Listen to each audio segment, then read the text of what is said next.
What's up, Internet?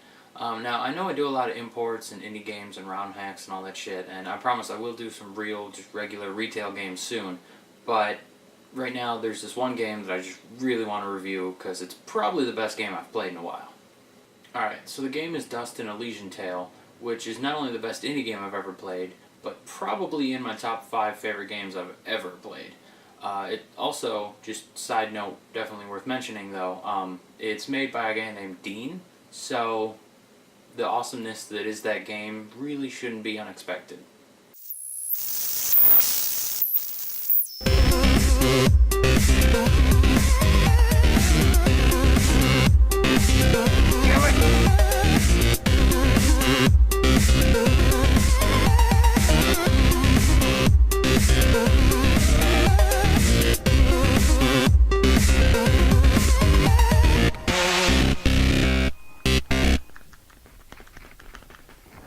Alright, so the game was made by a company called Humble Hearts and was released on Xbox Live Arcade back in 2012. It was then, a year later, released on Steam, and I believe on Mac OS as well.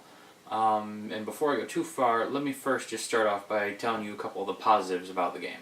So the first thing worth noting is the audiovisual aspect of it.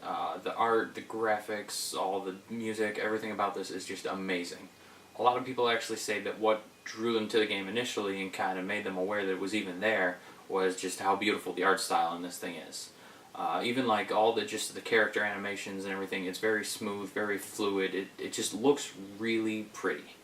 Also, speaking of characters, the ones in this game are just incredible. Both the characters, the character design, the storytelling, it will absolutely just draw you in, and you'll get invested in the game. It's not one that you're just going to pick up, play for a couple minutes, get bored, and turn something else on. Once you start on this, you're in it for the long haul. Honestly, the whole time I was playing it, I can't think of a single time where I was actually bored or disinterested or wanted to turn it off. There were a couple times where I was neglecting sleep and food and needed to turn it off, but not many when I actually wanted to. Also, the dialogue and the voice acting in this game is absolutely incredible. A lot of just the banter between Dust and Fidget, the two main characters, is just really good and feels genuine, like they're real characters actually interacting. Not only that, but it's just goddamn hysterical. You know what? I kinda hate this guy, and I would just love to maul his face off. Do you sell children's toys? Or more specifically, Nimbat dolls? A Nimbat doll? You mean like your flying friend there? I don't believe we have anything like that in stock. But I aim to please. I'm certain I could craft one for you, assuming I had the proper materials. Let me see. With some cotton, fabric, and dye, I'm certain I could make a wonderful Nimbat doll for you. I gotta say, Dust, I'm feeling a little uneasy about this whole thing. What's to feel uneasy about, Fidget? You're adorable. I think I might have him make another Fidget doll that I'll just hang on to. Forever. I don't know you anymore. Actually, I'm afraid of heights. Wait, heights? How's that possible? You fly all the time. Everywhere. Oh, do I? I must have forgotten. Just like you must have forgotten that I can still fall at any time. Never looked at it that way. You're an interesting one, Fidget. But out of the game itself, it's a Metroidvania style kind of platform hack and slash kind of game. So because of that, there is a bit of backtracking. However, a lot of the areas, like I said before, are just beautifully done. They look incredible. The music's great. And also, you get new abilities and ways to get around as you progress in the game. So when you go back to those old areas and revisit them, there's a lot of new portions of them that you can access that you couldn't before. So it keeps it new, gives you a reason to be there. Plus, as you're going through the old areas, you kill the enemies that keep respawning, and you get XP on your way, so you don't really ever have to go out of your way and just grind. So the game never really becomes tedious. Through your backtracking and the various things you have to do, you seem to level up pretty on par with the game. So whoever was in charge of actually doing progression on this did a really good job. But before it sounds too much like this is just a paid advertisement for the game, let me stop and tell you some of the negative aspects of the game. Alright, I'm kidding, I'm not done talking yet. But I really don't have much bad to say about the thing. Honestly, the only negative, if you consider it that, is the ending gets you right in the feels every time. Fidget. Thank you. Goodbye, Dust.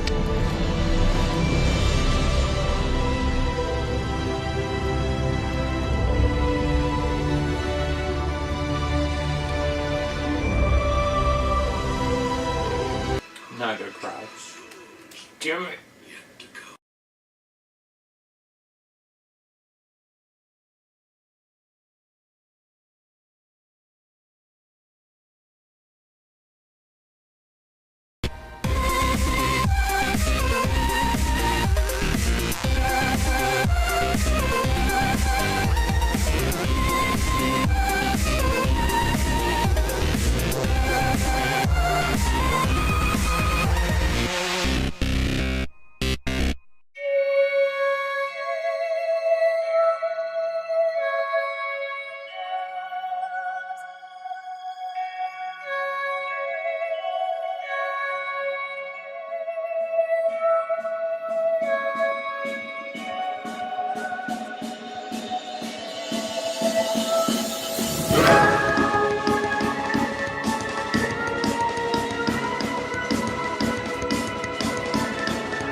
Yeah, so in case you weren't sure whether or not I thought you should buy the game, like, yeah, that should kind of speak for itself. Aw, you're just trying to show off. That's sweet.